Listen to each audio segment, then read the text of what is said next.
Chapter 2 of the Pokemon Creepypasta, Pokemon Dark version. Keith shook his head and ignored the voices, convincing himself it was merely mind tricks from lack of sleep. He shut the game off, too afraid to continue, and stood up to return to his messy bed. The next day, Ted knocked on the door of room 27, expecting a quick answer from his pal Keith. They were supposed to go fishing before Keith had to work his shift at Best Buy. Ted knocked a few more times to no reply and called out his friend's name, entering the quiet apartment. He looked around for any signs of Keith, the empty pizza boxes from the other night still sitting on the living room floor. He could hear a faint tapping from Keith's room and entered reluctantly to find his friend hunched over his Game Boy at his desk, the lamplight still on despite light shining into the room from the bare window. Ted tried getting his attention, saying his name a few times, and reminding him of the fishing trip they had planned. Keith glanced up as if he hadn't heard his friend and dully replied they'd have to go some other time. This was very unusual of Keith. He loved fishing. The drowsy young man leaned back in his desk chair, exhaling deeply as he paused the game he had been so deeply focused on. Keith explained he may be able to find and communicate with his dead father in the game, his face ravaged by fatigue. Ted found the concept ridiculous, but to his friend it was all that mattered.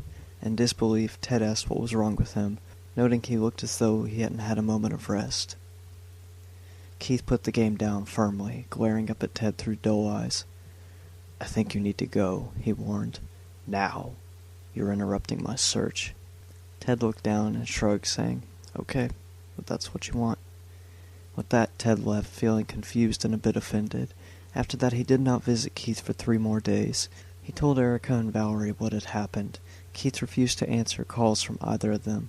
Swallowing his pride after a few more days, Ted eventually returned to check on the isolated Keith. Again, there was no answer to his knocking on day 4.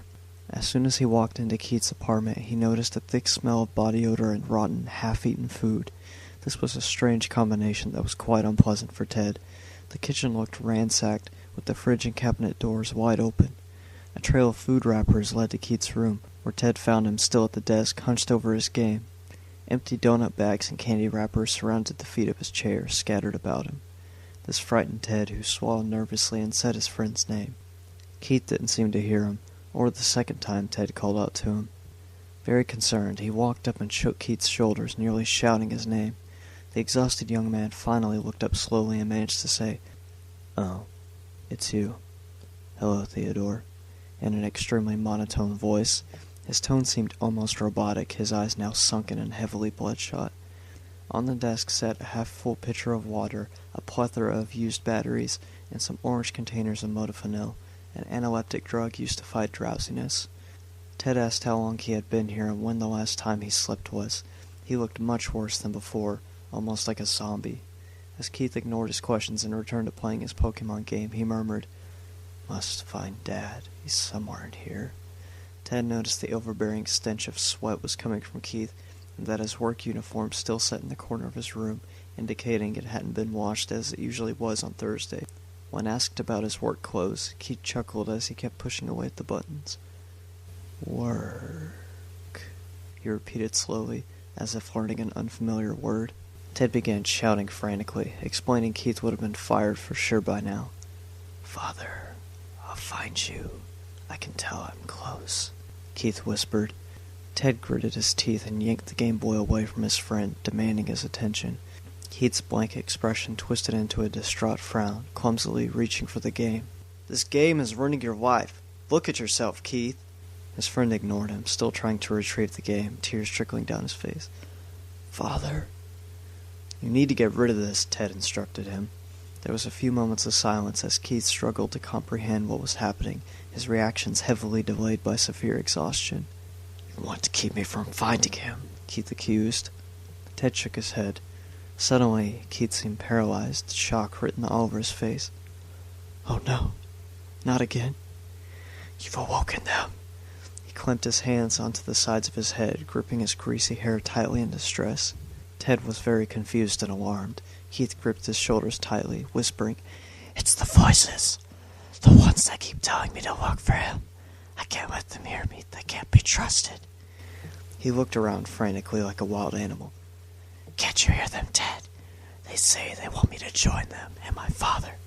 He covered his ears firmly, looking very upset. I'm surrounded by them. They're coming from all directions. I can't get them out of my head.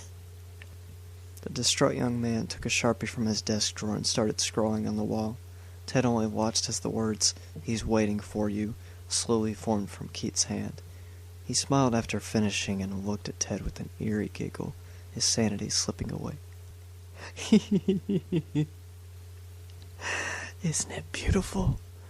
Ted decided to avoid confronting Keith as he scribbled more words onto the wall, saying, Listen, I'm gonna go see how Erica and Valerie are doing.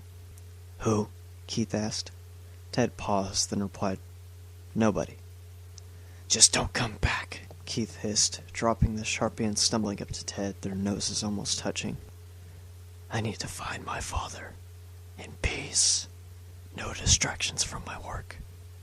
Or the voices. He quickly glanced to the left, at a blank wall on the opposite side of the room. Oh, look! There's a ghastly now. He smiled and waved at the wall. He's saying hello to you, Theodore. What a nice ghastly. Ted noticed his friend was covered in perspiration and breathing quickly. Well, I'll see you around, Keith. He slowly walked out of the room, watching as his mindless friend graffitied the wall with more messages from the voices in his head.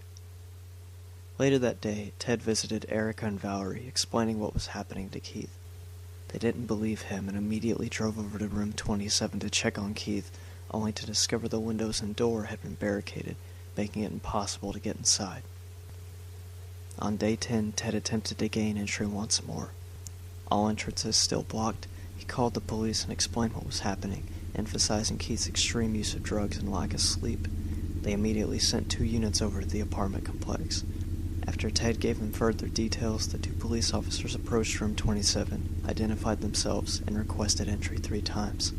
After no reply, they gained access into the apartment by force and searched it with weapons drawn. They found Keith dead at his desk, the Game Boy by his cold blue hand. Its screen was as lifeless as he was, a dark black square. Hand-drawn maps of the game's layout covered the floor, X's scratched through many locations. Messages from the voices Keith had heard covered all the walls in his room now, pictures of different ghost Pokemon drawn here and there.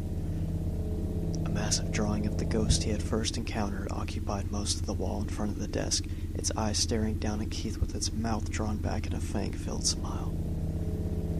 By its side were the words, "Searched everywhere. Can't find him. Where are you, Father?"